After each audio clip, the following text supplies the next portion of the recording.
В Чувашском театре юного зрителя имени Михаила Сеспеля стартовал фестиваль «Авансцена», 5-й по счету. В нем принимают участие детские самодеятельные театральные коллективы. В этом году фестиваль посвящен 75-летию победы в Великой Отечественной войне. Тема фестиваля «И выстояли, и победили». Участники в возрасте от 7 до 17 лет покажут постановки, посвященные подвигам народа в Великой Отечественной войне.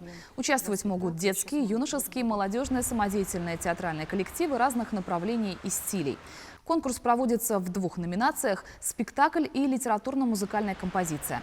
В первой могут быть спектакль или отрывок, миниатюры, представляющие различные жанры театрального искусства, а во второй – композиции или целостный отрывок из нее.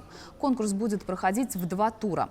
Фестиваль «Авансцена» продлится до 26 апреля. Победителей наградят в чувашском ТЮЗе. Целями и задачами фестиваля «Авансцена» является сохранение исторических ценностей, передача от поколения к поколению духовно-нравственных и гражданско-патриотических ценностей.